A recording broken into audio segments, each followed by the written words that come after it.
रात के 10 बज रहे थे।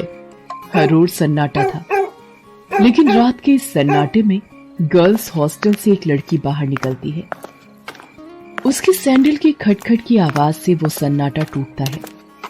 बाहर उसके इंतजार में एक आदमी अपनी बड़ी और लंबी सी कार में बैठा हुआ है। वो उसकी कार के पास जाती है और उसके शीशे पर नॉक करती है। शीशा खुलता है। लड़की अंदर बैठे शख्स से पूछती है, दिवाकर मित्तल? अंदर बैठा आदमी सहमति में अपना सिर हिलाता है। फिर वो लड़की, जिसका नाम शोभा था, वो उसकी गाड़ी में उसकी बगल वाली सीट पर बैठ जाती है। दिवाकर मित्तल उसके चेहरे की ओर मुस्कुराकर देखता है और कहता है, जैसा सुना था वैसी ही हो तुम, बहुत तीखी, लाल मिर्च की तरह। दिवाकर मित्तल के पैर कार के एक्सीलेटर पर जाते हैं और पल भर में कार हवा से बातें करने लगती है। थोड़ी देर बाद वो कार शहर के एक सबसे बड़े 5 स्टार होटल में प्रवेश करती है। दिवाकर मित्तल पार्किंग में अपनी कार लगाता है और होटल के रिसेप्शन पर जाता है और अपनी प्री बुकिंग के बारे में बताता है। दिवाकर अपने रूम की चाबी लेता है और शोभा के साथ उस कमरे में जाता है। दिवाकर दरवाजा बंद करता है और शोभा से पूछता है, कुछ लोगी तुम, पीने या खाने में? आप जो भी मंगा लीजिए। दिवाकर होटल के कमरे में लगे फोन से रिसेप्शन पर कॉल करके अपना ऑर्डर देता है। थोड़ी देर में वेटर ऑर्डर लेकर आ जाता है। वे दोनों खाने के साथ साथ थोड़ा थोड़ा पीते भी हैं और फिर दिवाकर और शोभा एक दूसरे में खो जाते हैं। सुबह जब शोभा की नींद खुलती है तो दिवाकर वहां नहीं होता है। उसके तकिए के नीचे नोटों की गड्डी रखी होती है। वो गड्डी को उठाती है, फिर होटल के बाहर आती है। बाहर आकर वो एक कैब बुक करती है और उसमें बैठकर गर्ल्स हॉस्टल की ओर निकल जाती है। कैब वाला बीच बीच में उसे घूर कर देखता है तो शोभा को गुस्सा आ जाता है। क्या देख रहे हो? क्या देख रहे हो बार बार पीछे मुड़कर? आगे देखकर गाड़ी चलाओ, नहीं तो अभी तेरी कंपनी में फोन करूंगी, फिर सारा घूरना निकल जाएगा। कैब वाला शोभा की बातों से डर गया। शोभा कैब की खिड़की से बाहर देखती हुई जा रही थी और मन ही मन खुद से बातें कर रही थी। सब कुछ कितना फेक है ना यहाँ, सब कुछ।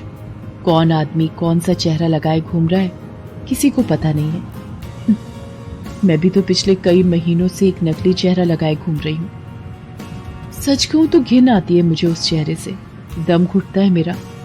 लेकिन अब इस चेहरे के बिना मैं रह भी तो नहीं सकती। ये कहानी है जमालपुर की रहने वाली शोभा की। शोभा शहर के एक हॉस्टल में रहती है और इंजीनियरिंग की पढ़ाई कर रही है। वो 8 महीने पहले ही शहर आई है। शोभा के पिता दीनदयाल उससे बहुत प्यार करते हैं। उसे अब भी याद है जब वो ट्रेन में बैठकर शहर आ रही थी तो। क्या बाबा, आप इस तरह बच्चों की तरह रोएंगे तो मैं शहर कैसे जाऊंगी? क्या कहूँ शोभा, 5 बरस की थी तू जब तेरी अम्मा तुझे गोद में डालकर हमेशा के लिए हम सबको छोड़कर चली गई। तब से तुझे ही देखकर जिया है। जानती हूँ बाबा। सोचा था कि एक बार ही तुझे विदा करूंगा जब तेरी शादी होगी, लेकिन शादी के पहले ही।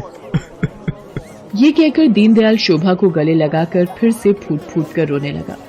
ठीक है बाबा, मैं नहीं जाती हूँ शहर, यही रहती हूँ आपके पास। लेकिन आप ही तो हमेशा जिद करते हैं कि तुम्हें खूब पढ़ना है, बहुत बड़ा आदमी बनना है। अब आगे की पढ़ाई गांव में तो नहीं हो सकती, तभी तो मैं शहर जा रही हूँ। ठीक है, मैं ट्रेन से उतर जाती हूँ। उसी समय ट्रेन की सीटी बजी। दीनदयाल जल्दी से ट्रेन से उतरा। ट्रेन ने कुछ ही देर में रफ्तार पकड़ ली। शोभा ट्रेन से आगे निकलती गई और दीनदयाल पीछे छूटता गया। शहर में शोभा गर्ल्स हॉस्टल में रहने लगी और अपनी पढ़ाई करने लगी। उसकी रूम पार्टनर थी रेखा। रेखा का बैकग्राउंड भी शोभा की तरह ही था। उसके पिता नहीं थे। उसकी माँ दूसरों के खेतों में काम करती थी। बहुत कठिनाई से गुजर बसर होता था। एक दिन की बात है, शोभा कमरे की सफाई कर रही थी तो उसे रेखा के तकिए के नीचे से नोटों की गड्डी मिली। इतने सारे पैसे, ये यहाँ कैसे आए? रेखा उस समय नहा रही थी। जब वो नहाकर बाहर आई तो शोभा ने उससे पैसों के बारे में पूछा, लेकिन रेखा ने उसकी बात का सही सही कोई जवाब नहीं दिया। आश्चर्य तो हुआ क्योंकि वे दोनों अच्छे दोस्त थे। कुछ बात तो है जो रेखा मुझसे छिपा रही है, लेकिन क्या? शोभा ने एक बात और नोटिस किया कि हफ्ते में 3-4 दिन रेखा रात को कहीं चली जाती थी और सुबह वापस आती थी। उसने इस बारे में भी रेखा से पूछा तो तू भी बिना मतलब जासूसी करती रहती है, तू अपने काम से काम रखना। मैं कहाँ जाती हूँ, क्यों जाती हूँ, हर चीज का हिसाब देना जरूरी है क्या? ये जरूरी तो नहीं, लेकिन कल को हॉस्टल की वार्डन को पता लग गया कि तुम रात रात भर बाहर रहती हो तो क्या होगा? तुझे पता है ना वो कितने स्ट्रिक्ट हैं। तो उसकी फिक्र मत कर, मैं संभाल लूंगी उन्हें। धीरे धीरे शोभा ने रेखा की लाइफस्टाइल में बहुत तब्दीली देखी। वो महंगे से महंगे कपड़े और जूते खरीदती, लेटेस्ट मोबाइल फोन रखती, उसका जब जो मन करता वो करती। शोभा उसकी लाइफस्टाइल से बहुत प्रभावित हो गई। शोभा ने बचपन से अब तक गरीबी ही देखी थी, इसलिए उसका भी मन करता कि वो भी नए कपड़े खरीदे, महंगे मोबाइल रखे, उसका जो मन करे वो कर सके। रेखा देख, मैं तुझसे ये नहीं पूछने वाली कि तू ऐसी रईसों वाली लाइफस्टाइल कैसे जीती है, लेकिन मैं भी तेरी तरह जीना चाहती हूँ। मैं तंग आ गई हूँ एक एक पैसे के लिए तरसते हुए। पहले तो रेखा टाल मटोल करती रही, लेकिन फिर उसने सच्चाई बता दी कि वो एक कॉल गर्ल का काम करती है। उसकी बातों को सुनकर शोभा शॉक्ड रह गई और उसने कहा कि अगर ये बात वार्डन को पता लग गई तो? तू बड़ी भोली है रे शोभा। हॉस्टल की वार्डन को सब पता है, वही तो हमें दबाव डालकर भेजती है लोगों के पास। वार्डन की सारी सच्चाई जानकर शोभा एक बार फिर से चौंक गई। रेखा ने उसे ये भी बताया कि हॉस्टल की कुछ और लड़कियां ये काम करती हैं। शोभा को ये सब सुनकर अजीब तो लगा, लेकिन बेहतर लाइफस्टाइल के चक्कर में वो अपने सम्मान का सौदा करने के लिए तैयार हो। मैं इस गंदे दलदल में फंस गई हूँ। हालांकि इस दलदल ने मुझे बहुत सारी वो चीजें दी जिसके लिए मैं तरसती थी, लेकिन मैंने अपनी मासूमियत खो दी है, मैंने अपनी शांति खो दी है, मैंने अपनी पवित्रता खो दी है। बाबा को कितनी उम्मीद थी मुझसे, और मैं क्या करने लगी मैं। शोभा की आंखें भीग गई थी। वो अब ये काम नहीं करना चाहती थी, लेकिन हॉस्टल की वार्डन उस पर बार बार दबाव डाल रही थी। देख शोभा, जल में रहकर मगर से बैर मत कर, और हाँ, ये सती सावित्री बनने का नाटक छोड़ और जो बोलती हूँ वो कर। शोभा ने वार्डन को फिर से इनकार कर दिया। गुस्से में वार्डन ने उससे कहा, देख शोभा, तेरा इनकार तेरे भविष्य के सारे रास्ते बंद कर देगा।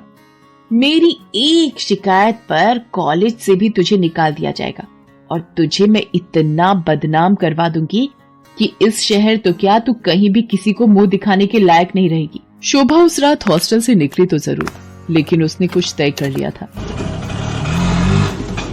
वो हॉस्टल से निकलकर सीधा पुलिस स्टेशन पहुंची और इंस्पेक्टर नाज़नीन को हॉस्टल और वार्डन की सारी सच्चाई बता दी। शोभा की बात सुनकर नाज़नीन शॉक्ड रह गई।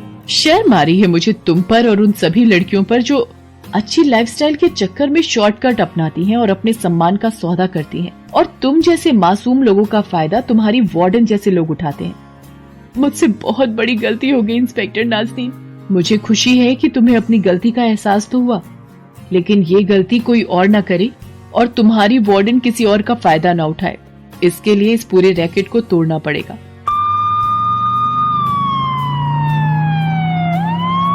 इंस्पेक्टर नाज़नीन ने वार्डन को गिरफ्तार कर लिया और उसे जेल भेज दिया। जिस वार्डन पर लड़कियों की सुरक्षा की जिम्मेदारी थी, वो उनका सौदा करने लगी थी। इस बात को सुनकर पूरा शहर सन्न रह गया। आज शोभा इंजीनियरिंग के लास्ट ईयर में है और वो बहुत ही मेहनत से अपनी पढ़ाई कर रही है। आखिर उसे अपने बाबा का सपना जो पूरा करना है,